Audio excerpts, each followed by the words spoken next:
ஆசைக்கு ஆசை சீரியல்ல அடுத்து வர எபிசோட்ல என்ன மாதிரியான ட்விஸ்ட் எல்லாம் இருக்க போகுதுங்கிறத இந்த வீடியோல பார்க்கலாம்.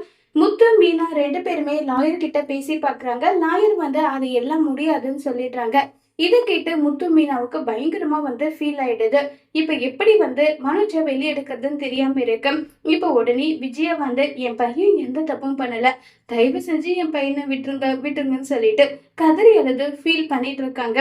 அப்ப கூட பாத்தீங்கன்னா நம்ம விஜயா என்ன சொன்னாலும் இது என்ன உங்க வீடாமா, நீங்க பாட்டுக்கு போலீஸ் ஸ்டேஷன்ல சண்டை போட்டுட்டு இருக்கீங்க, ஒழுங்கா இங்க இருந்து போங்கன்னு சொல்லிட்டு ரொம்பவே கோவப்பட்டு பேசிட்டு இருக்காங்க. இது எல்லாத்துக்கும் காரணம் முத்து மீனா ரெண்டு பேரும் தான், உங்களாலதான் இப்படி ஒரு பிரச்சனைன்னு சொல்லி ரொம்பவே கோவப்பட்டு பேசுறாங்க.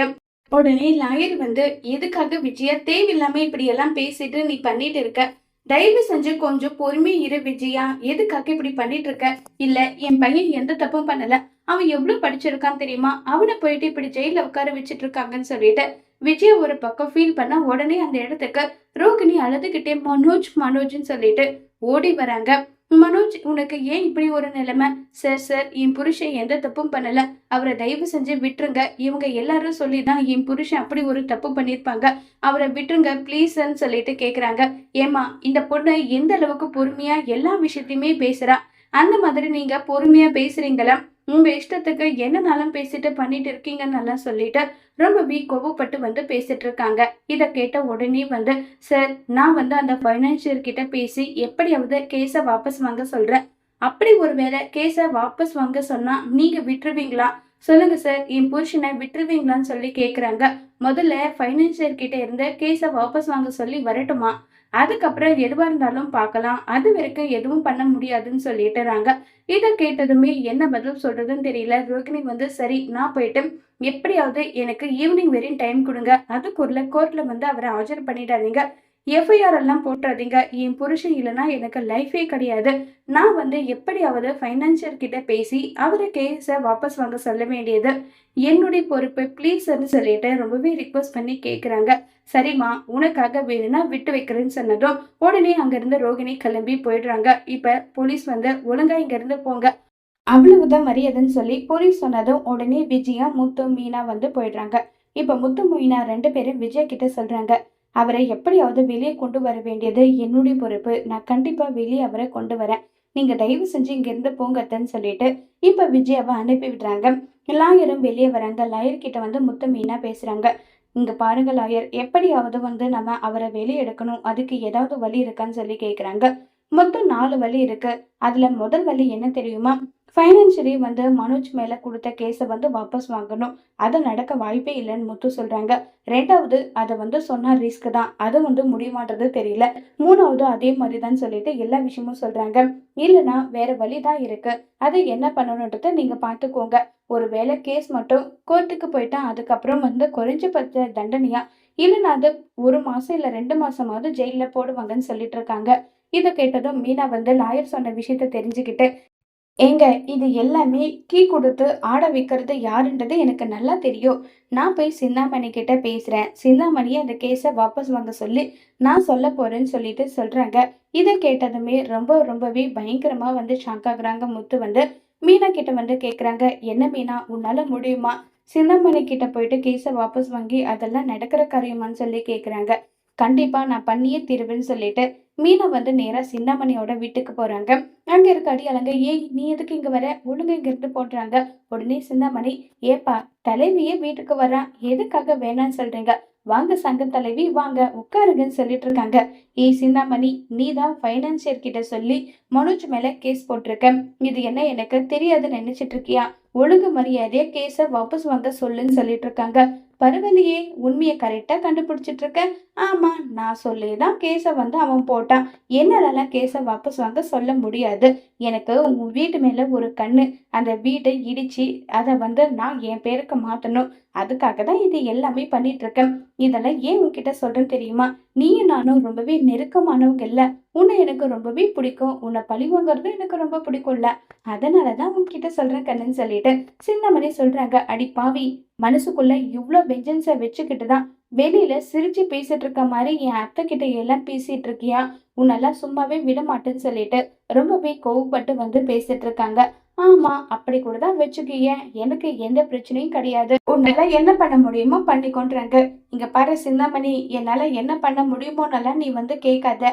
எல்லாமே நான் பண்ணுவேன். எல்லாமே பண்ணுவேன் தெரியுமான்னு சொல்லிட்டு ரொம்பவே கோவப்பட்டு வந்து பேசிட்டு இருக்காங்க. நீ பண்ண ஃப்ராடு, பித்தலாட்டம் எல்லாமே இந்த ஏரியாவுல ஏகப்பட்ட பேர் இருக்கிறாங்க. அவங்கள வச்சு உன்னை நான் ஜெயிலுக்கு தள்ளுனா நேரா கமிஷனர் ஆபீஸ்லயே போயிட்டு போலீஸ் கம்ப்ளைண்ட் கொடுத்தா நீ உன்னால வெளியவே வர முடியாது. டைரக்டா நான் எங்கேயும் போக மாட்டேன். கமிஷனர் ஆபீஸ்லயே போயிட்டு கேஸ கொடுப்பேன்னு சொல்லிட்டெல்லாம் இருக்காங்க. இத கேட்டதும் என்ன பதில் சொல்றதுன்னே தெரியாம ரொம்பவே வருத்தத்துல வந்து இருக்காங்க சிந்தாமணி வந்து. பாரு சிந்தாமணி, நீ வந்து கேஸ வாபஸ் வாங்குறது உன் கையில இருக்கு. நீயாவே அந்த பைனான்சியர் கிட்ட சொல்லி கேஸ வாபஸ் வாங்கலன்னா நான் சொன்னதை நடத்தி காட்டுவேன்னு சொல்லி சிந்தாமணி கிட்ட வந்து சேலஞ்ச் பண்ணிட்டு அங்க இருந்து கிளம்பி வந்து போறாங்க மீனா வந்து. அடுத்ததான் நம்ம ரோகிணியை காட்டுறாங்க. ரோகிணி வந்து பைனான்சியர் கிட்ட நின்றுட்டு இருக்காங்க. சார், என்னுடைய புருஷன் எந்த தப்பும் பண்ணல. எல்லாத்துக்குமே காரணம் என்னுடைய மாமியார் தான். என் மாமியார் சொல்லிதான் அவர் அப்படி ஒரு தப்பா பண்ணாங்க. அதுக்காக அவரை வந்து ஜெயில உட்கார வைக்கிறதெல்லாம் ரொம்ப தப்பு. உங்களுக்கு நான் என்னனாலும் பண்றேன். ப்ளீஸ் சார், எப்படியாவது அவரை வெளியே எடுங்க. கொடுத்த கேஸ வாபஸ் வாங்குங்க ப்ளீஸ்ன்னு சொல்லிட்டு ரொம்பவே ரிக்வெஸ்ட் பண்ணி கேட்டுட்டு இருக்காங்க. இதை கேட்டதுமே என்ன பதில் சொல்றதுன்னே தெரியாம நேரா சின்னமணிக்கு கால் பண்றாங்க. ரோகிணின்றவங்க வந்து மனோஜை வெளியே எடுக்கணும், கேஸை வாபஸ் வாங்குங்கன்னு சொல்லிட்டு கேக்குறாங்க. மேம், நான் இப்ப என்ன பண்ணட்டும் சொல்லுங்கன்னு சொல்லிட்டு கேக்குறாங்க. இதுக்கு என்ன பதில் சொல்றதுன்னு தெரியாம சிந்தாமணி, இது ஒரு நல்ல ஆப்பர்ச்சுனிட்டி தான். நீ உன் புருஷனை வெளியே எடுக்கணும்னா எனக்கு 10 லட்சம் ரூபாய் பணத்தை கொடுன்னு சொல்லி கேளு. அவ கண்டிப்பா பணத்தை கொடுப்பா இல்லைன்னு சொல்லிட்டு ரோகிணி வந்து சொல்றாங்க. சரி, இதுவும் நல்ல ஐடியாவா இருக்கு. நானும் 10 லட்சம் ரூபாய் பணத்தை வந்து கேட்கலான்னு சொல்லிட்டு இப்ப நேரா ரோகிணி கிட்ட வராங்க. ரோகிணி கிட்ட வந்து, இங்க பாருமா, உன் புருஷனை நான் வெளியே எடுக்கணும்னா எனக்காக நீ என்ன பண்றேன்னு சொல்லிட்டு கேக்குறாங்க. சார், கண்டிப்பா என்னால முடிஞ்ச முயற்சி நான் உங்களுக்கு செய்வேன். என்னனாலும் பண்றேன். ப்ளீஸ் சார் சொல்லுங்கன்னு சொல்லி கேக்குறாங்க. 10 லட்சம் ரூபாய் பணம் எடுத்துட்டு வந்து என்கிட்ட கொடுத்தினா உன் புருஷனை வெளியே எடுக்கிறத பத்தி நான் யோசிக்கிறேன்றாங்க. என்ன சார், 10 லட்சம் ரூபாவா? ஆமா, உன் புருஷன் என்னை ஏமாத்தினதுக்கு சன்மானமா இந்த 10 லட்சம் ரூபாய். போய் அந்த பணத்தை எடுத்துட்டு வா. உடனே கேஸ வாபஸ் வாங்க வேண்டியது என்னுடைய பொறுப்புன்னு சொல்லி சந்தோஷி வந்து சொல்றாங்க. இதை கேட்டதுமே என்ன பதில் சொல்றதுன்னே தெரியல ரோகிணிக்கு. நேரா சிந்தாமணி கிட்ட தான் போகணும்னு சொல்லி சிந்தாமணி கிட்ட போகிறாங்க. பரவாயில்லையே, நம்ம போடுற பிளான் எல்லாமே சக்சஸ்ஃபுல்லா நடந்துகிட்டே இருக்கு. கூடிய சீக்கிரம் விஜயோட பேர்ல இருக்கிற வீடு என் பேருக்கு மாறப்போகுது. அதுக்கு எல்லா வேலையுமே நான் பண்ணிட்டேன்னு சொல்லி ரொம்பவே சந்தோஷத்துல வந்து இருக்காங்க. யாருன்னு பாத்தீங்கன்னா சிந்தாமணி தான் ரொம்பவே சந்தோஷத்துல வந்து இருக்காங்க. உடனே ரோகிணி, வாமா கண்ணு, ஏன் அழுதுகிட்டே வரேன்னு சொல்லி ரோகிணிய தட்டி தழுவுறாங்க. ஆன்ட்டி, எனக்கு என்ன பண்றதுன்னே தெரியல. நீங்க தான் எனக்கு உதவி பண்ணணும் ப்ளீஸ் ஆன்ட்டின்னு சொல்லிட்டு இருக்காங்க. என்ன விஷயம்? இல்ல, மனோஜை வெளியே எடுக்கிறதுக்காக நான் போராடிட்டு இருந்தேன். நானும் போய் பைனான்சியர் கிட்ட கேட்டேன். அவர் என்கிட்ட 10 லட்சம் ரூபாய் பணம் கொடுத்தா மட்டும்தான் உன்னுடைய புருஷனை வெளியே எடுப்பேன்னு சொல்லிட்டு சொல்றாங்க. எனக்கு என்ன பண்றதுன்னே தெரியலன்னு சொல்லி ரொம்பவே வருத்தமாவும் ஃபீல் பண்ணியும் பேசிட்டு இருக்காங்க. இதை கேட்டதும் உடனே சிந்தாமணி, என்ன சொல்ற? ஃபைனான்சியர் 10 லட்சம் ரூபாய் கேட்கிறாரா? ஆமா ஆண்டி, எனக்கு என்ன பண்றதுன்னே தெரியல. என்கிட்ட பணமும் இல்லை. எனக்கு எந்த ஒரு பண உதவினாலும் நீங்க தானே செய்றீங்க ஆண்டி. எனக்காக ஹெல்ப் பண்ணுங்க. எனக்கு ஒரு 10 லட்சம் ரூபாய் அரேஞ்ச் பண்ணி கொடுங்க. நான் கூடி சீக்கிரம் அந்த பணத்தை கொடுத்துடுவேன்னு சொல்லிட்டு ரோகிணி வந்து கேக்குறாங்க. உடனே சிந்தாமணி, என்னம்மா என்கிட்ட வந்து அவ்வளவு பணம் கேட்குற? ஏதோ 5000 10,000னா என்னால ரெடி பண்ணி கொடுக்க முடியும். 10 லட்சம் ரூபாய் பணம் கேட்டா என்னால எப்படி கொடுக்க முடியும்? வேணும்னா எனக்கு தெரிஞ்ச வட்டிக்காரங்க இருக்காங்க. ஆனா அவங்க மீட்டர் வட்டி தான் கேட்பாங்க. அது உனக்கு ஓகேவான்னு சொல்லி கேக்குறாங்க. எனக்கு தேவை மனோஜை வெளியே எடுக்கணும். அதுக்கு எவ்வளவு பணம் தேவைப்பட்டாலும் அதை நான் செய்யறதுக்கு தயாரா இருக்கேன். ப்ளீஸ் ஆண்டி, எனக்கு எப்படியாவது ஒரு 10 லட்சம் ரூபாய் பணம் மட்டும் ரெடி பண்ணி கொடுங்கன்னு சொல்றாங்க. சரி, எனக்கு ஒரு அரை மணி நேரம் வந்து டைம் கொடு. அந்த அரை மணி நேரத்துல என்னால பணம் ரெடி பண்ணி கொடுக்க முடிஞ்சா கண்டிப்பா உனக்கு நான் ரெடி பண்ணி கொடுக்குறேன்னு சொல்லிட்டு இருக்காங்க. இது கெட்டது ரொம்ப தேங்க்ஸ் ஆண்டி. எனக்கு எல்லா விதமான தீர்வும் நீங்க கொடுக்குறீங்க. என் வாழ்க்கையை காப்பாத்திக்கணுன்றதுக்காக மனுஜை வெளியெடுக்க சொல்லி சொன்னது நீங்க தான். இப்ப அந்த பைனான்சியர் வந்து 10 லட்சம் ரூபாய் பணம் கேட்டதுன்னு சொன்னதும் உடனே தயங்காம எனக்கு தெரிஞ்சவங்க கிட்ட பணத்தை வாங்கி கொடுக்குறேன்னு சொன்னது நீங்க தான். உங்களுக்கு எப்படி நான் நன்றி சொல்லுவேன்னே தெரியல. உங்களுக்கு நான் ரொம்பவே கடமைப்பட்டிருக்கேன். கண்டிப்பா உங்களுக்கு ஏதாவது ஒன்று நான் நல்லா நானும் என் புருஷனும் சேர்ந்து சந்தோஷமா வந்தேன். உங்களுக்காக நான் ஏதாவது செய்யணும்னு நினைக்கிறேன்னு சொல்றாங்க. கவலைப்படாத ரோகிணி, எனக்கும் கேட்கறதுக்கான நேரம் காலம் வரும். அப்ப நான் கேட்கறேன். அப்ப எனக்காக நீ செஞ்சு கொடுப்பியா? கண்டிப்பா ஆண்டி, நான் உங்களுக்காக என்னனாலும் செஞ்சு கொடுப்பேன்னு சொல்லிட்டு இப்ப வந்து ரோகிணி சொல்றாங்க. சரிம்மா நீ போ, நான் உனக்கு பணத்தை வாங்கிட்டு உனக்கு கால் பண்றேன்னு சொல்றாங்க. சரிங்க ஆன்ட்டின்னு சொல்லிட்டு அங்க இருந்து கிளம்பி வந்து போயிடுறாங்க நம்ம ரோகிணி வந்து. இப்ப உடனே சிந்தாமணியோட அடியார் வந்து, அக்கா 10 லட்சம் ரூபாய்லாம் நமக்கு ஜுஜுபி மேட்டர், ஆனா ஏக்கா அந்த பொண்ணுக்கு கொடுக்க மாட்டேன்னு சொல்றீங்கன்றாங்க. டேய், அது எல்லாமே ஒரு ட்ரிக்கு தானடா. நம்ம வந்து இவ்வளவு பணம் வச்சிருக்கோன்ற விஷயம் தெரிஞ்சா உடனே இன்னும் பணம் வேணும்னு சொல்லிட்டு கேட்பா. அவளுக்கு எப்பெல்லாம் தேவையோ அப்பெல்லாம் பணம் கேட்பா. நம்ம என்ன கொடுத்துக்கிட்டே இருக்கணுமா?